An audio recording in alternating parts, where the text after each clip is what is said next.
ഇറാനകത്തുള്ള protest ഉണ്ടല്ലോ, ഭരണകൂടത്തിനെതിരായ protest, ആ പ്രൊട്ടസ്റ്റുകൾ നിഷ്ഫലമാവുകയും അതിൻ്റെ ഒരു ട്രജക്ടറി തന്നെ മാറുകയും അതിൻ്റെ ഭാവി എന്താണെന്നതിനെക്കുറിച്ച് കൂടി നമ്മൾ ആലോചിക്കണം.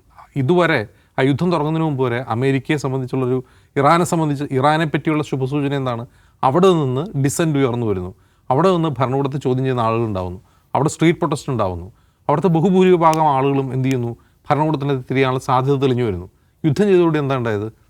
ഈ പറയുന്ന ഡിസെൻറ്റ് ഇല്ലാതായി, ഡിസെൻറ്റിന് ഈ വോയിസ് ഇല്ല എന്ന് മാത്രമല്ല, ഈ ചർച്ച ഇതിങ്ങനെ ഒരു സ്റ്റാൽമേറ്റായിട്ട് മുന്നോട്ട് പോയി, ഈ ചർച്ച ഇങ്ങനെ മുന്നോട്ട് പോയി ദീർഘനാൾ കഴിയും തോറും ഈ പറയുന്ന ഡിസെൻറ്റ് എന്ന് പറയുന്ന പോയിൻ്റ് ഉണ്ടല്ലോ, ഈ ഭരണകൂടത്തിനെതിരായിട്ടുള്ള എതിർപ്പിനെ പറ്റി ചർച്ച ഉണ്ടാവില്ല, അവർക്ക് വോയിസ് ഉണ്ടാവില്ല എന്ന് മാത്രമല്ല അവർ തന്നെ പ്രൊട്ടസ്റ്റ് ചെയ്യുകയില്ല, പകരം എന്ത് ചെയ്യും? അമേരിക്കയ്ക്കെതിരെ ഭരണകൂടത്തെ പിന്തുണയ്ക്കുകയും ചെയ്യും. അപ്പോൾ ഇത് രണ്ടർത്ഥത്തിൽ, ഒരർത്ഥത്തിൽ ഈ യുദ്ധം അമേരിക്ക വിജയിച്ചിട്ടില്ല അപ്പോഴും, മറ്റൊരർത്ഥത്തിൽ ദീർഘകാല സ്ട്രാറ്റജി നോക്കുകയാണെങ്കിൽ അമേരിക്കയെ സംബന്ധിച്ച് നഷ്ടക്കച്ചവടമാണ്. കാരണം ഇറാനിൽ റെജീം ചേഞ്ച് എന്തെങ്കിലും സംഭവിക്കും, അത് ഇൻറ്റേർണലി നടക്കുന്ന പ്രൊട്ടസ്റ്റിനെ തുടർന്ന് സംഭവിക്കും എന്നുള്ള ചിന്ത പോലും ഇല്ലാണ്ടാവും. കാരണം എന്താണ്?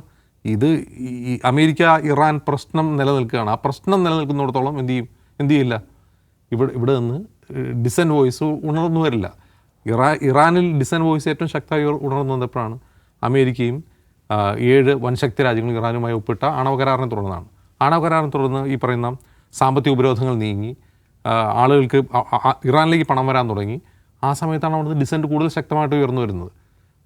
ഇതെന്താണ്? ഒരു യുദ്ധത്തിൽ നിൽക്കുന്ന ഒരു രാജ്യത്തെ സംബന്ധിച്ച് അവിടെയുള്ള ആളുകൾ എപ്പോഴും എന്ത് ചെയ്യുന്നില്ല, അമേരിക്കയാണ് അത് മറുവശത്തെങ്കിൽ അവരെപ്പോഴും ഭരണകൂടത്തോടൊപ്പം നിൽക്കുന്നു. ഇവിടെ ഇപ്പോൾ റൈറ്റ് നൗ ഇന്നത്തെ ദിവസം ഈ റഷ്യയിലേക്കുള്ള ഇറാൻ്റെ പോക്ക് അത് ഇറാൻ ഡിഫൻസിലാവുന്നതിൻ്റെ സൂചനയാണ്. അമേരിക്ക കൂളായിട്ട് നിൽക്കുന്നു, നിങ്ങൾ എന്താണെന്ന് വെച്ചാൽ ചെയ്യുമെന്ന് പറഞ്ഞിട്ട് അവർ അവിടെ ബ്ലോക്ക് ചെയ്തിട്ട് 2-3 ഷിപ്പൊക്കെ നിർത്തിയിട്ട് ബ്ലോക്ക് ചെയ്തിട്ട് അവർ പോയി. ഇനി നിങ്ങൾ വാ, നിങ്ങളൊരു കോൺക്രീറ്റ് പ്ലാനുമായി വാ, ഞങ്ങൾ ചർച്ച ചെയ്യാമെന്നുള്ളതാണ് അമേരിക്കയുടെ ലൈൻ.